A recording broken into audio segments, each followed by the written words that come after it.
The defending champion Golden State Warriors have been off to a rocky start to the 2022-23 NBA season. After their recent loss at the hands of the lowly Orlando Magic, they have surprised even the most optimistic of fans.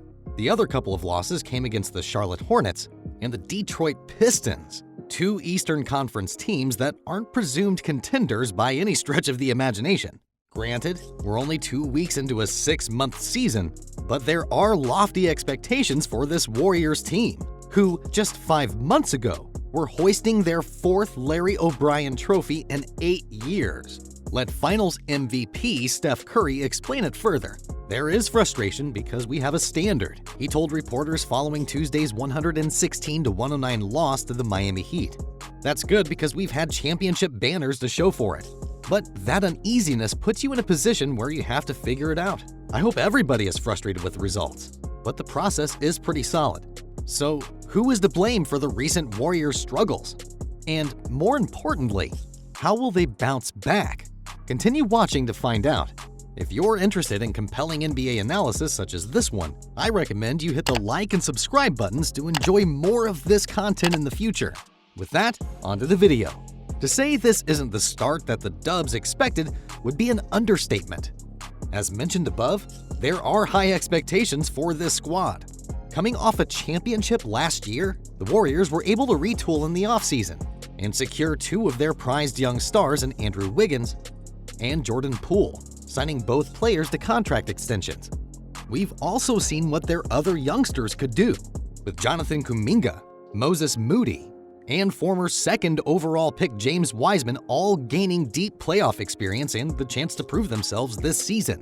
Add to the uncertainty regarding the futures of core players Klay Thompson and Draymond Green, and you have, on paper, a season that should bring the best out of everybody.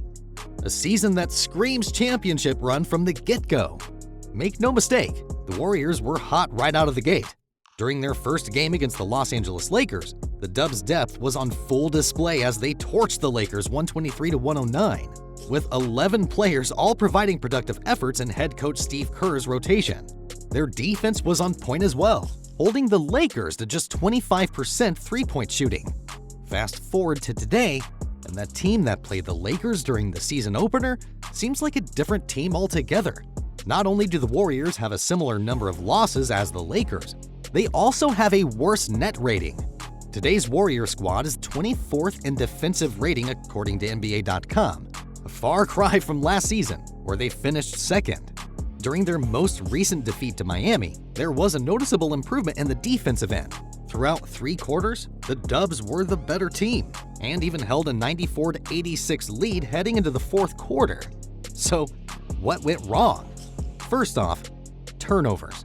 In the Miami Heat loss, they had a total of 20 turnovers, which Miami capitalized on and turned to 28 points.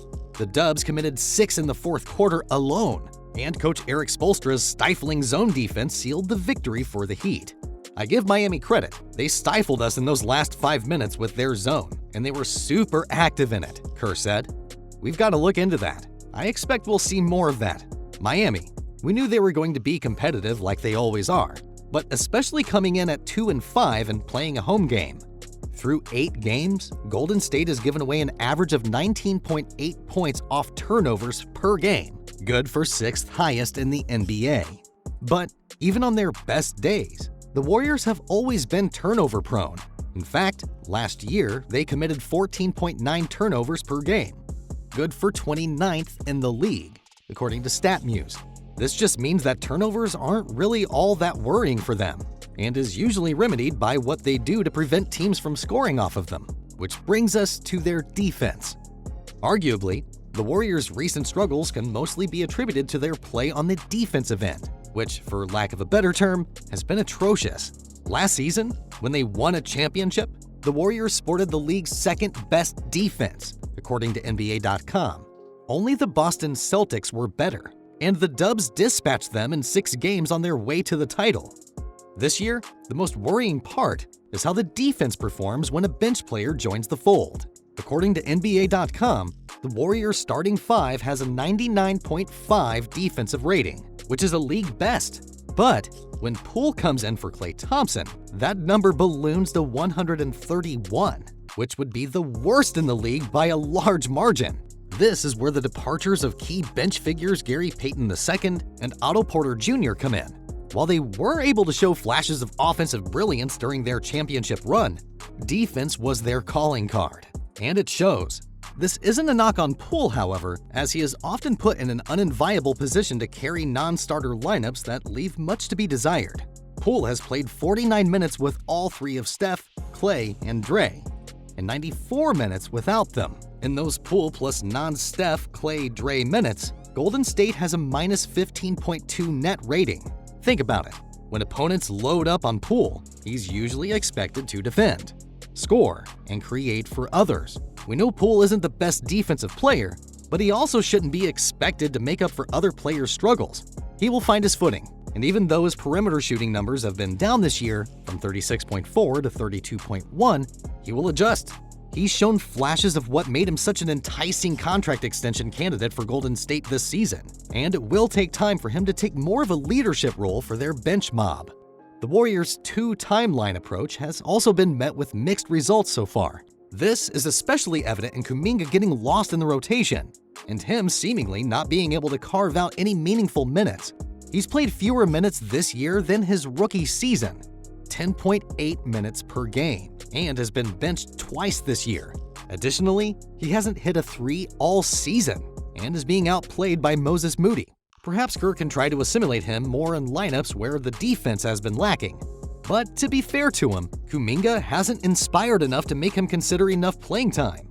Another player lost in the fold is Wiseman, Golden State's former lottery pick. A promising big man who no doubt elevates the Warriors' ceiling this year has been disappointing to say the least. Golden State has a minus 24.8 net rating with Wiseman playing this year, including a terrible 122.5 defensive rating, which is extremely troubling as defense was seen as one of his strengths in the draft. His offensive gifts are clear. His athleticism is on point this season, but on the other end of the floor, he can't seem to keep up with his matchups, especially in pick-and-roll situations. Opponents are shooting 61.3% in the paint against Wiseman, compared to only 54.8% against Kevon Looney. Essentially, this just means that the Wiseman thing will go on for a bit more, and Looney is expected to be the team's starting center for the foreseeable future. Which is great, because this is why the Warriors employed this two-timeline thing in the first place. Wiseman can easily be asked to play more minutes in case of an injury, but for now, his play hasn't been on par with the high expectations bestowed upon him. Fret not, however, as it is still a long season. Plus, the Warriors have been here before. Last year, the Warriors had stretches when they lost 5 of 8, another in which they lost 9 of 11, and another in which they lost 7 of 8. They didn't panic then, and they shouldn't now. There are plenty of positives for them to work around with. Steph Curry has been playing at an MVP level as seen here, and has cemented himself as arguably the best player in the league. The starting lineup is one of the most potent in the entire NBA, with a net rating of 27.5. One could chalk this up as a period of experimenting for Kerr, and he has pointed out that issues with defense and communication dug this hole for the Dubs. Who better to turn the ship around than someone who's done it before? Expect the Warriors to still be in the championship hunt come April.